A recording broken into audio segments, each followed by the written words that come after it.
Uona chiskimbo muonero andaita inini from maonero andaita kubva pakatanga relationship yaTitan naOlinda kusvika izvezvizvi nemurambariro wakazoita neizvezvi nekainterview kake kaita kekupenga.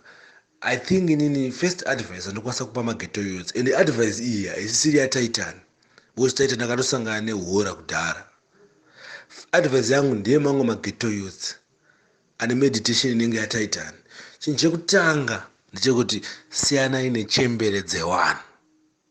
Hama vamwe vatonzwisa rasta. Siyanai nechembere dzevanhu mageto youths.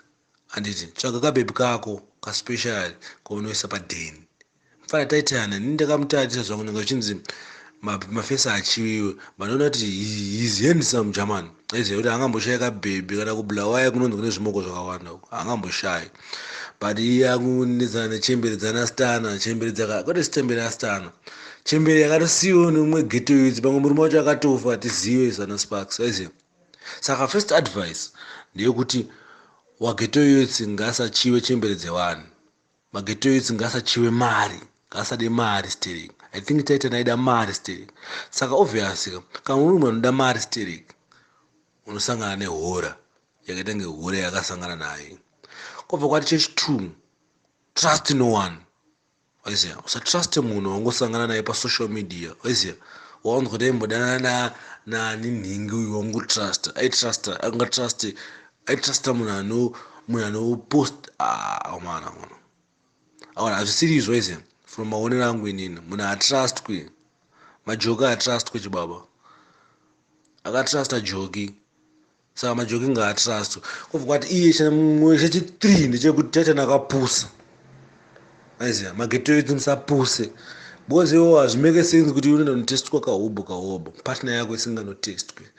Saka iwe unenge uchizviitira safety yako, ati iwe unenge uchiitira safety yake munhu iyeye. Iye munhu ngaatestwe kuti uona iwewe kuti haana chirwere here, kuti asakuzadze iwewe. Manje wakatestwa iwewe manje hazvibatsiri chamani. Aiziva, ndozvega zvandokwanisa kungotaura kuti mageto youth ngaasapuse ngeTitan. Titan akapusa. Titan anoda zvinhu, anoda mari steering.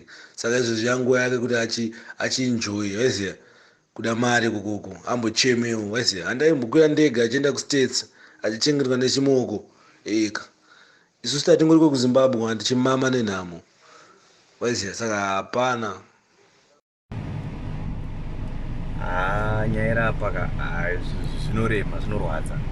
Ingori nyaya yekuti chete zvinhu zvatovapo hapana zvatingakwanise kuita.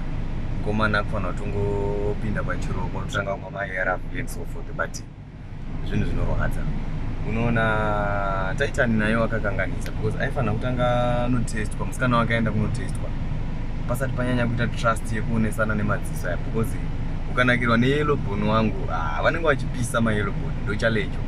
Vanenge vakanaka vari mayellow bone but vachipisa, but anyway yakatotambika. Mukomana wacho tongofanira kuita tongopinda pachirongwa, ndo maonero angu.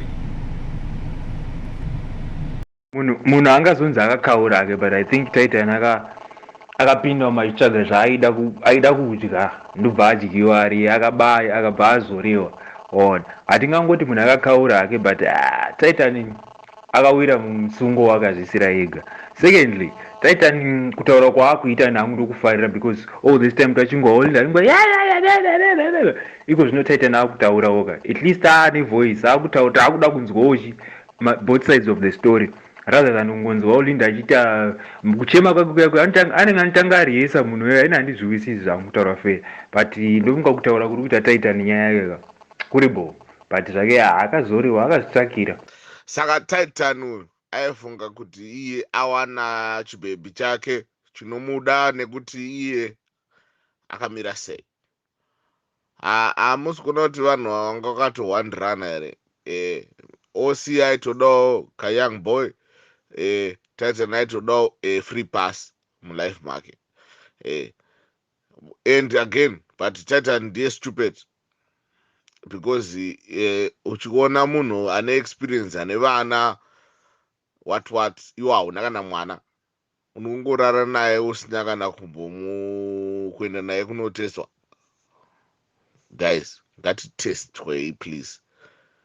I hope vakawanda venyu macitizens especially vemuzim dancehall macitizens emuzim dancehall muri kutestwa. Nobody can stop reggae, but reggae has to be safe.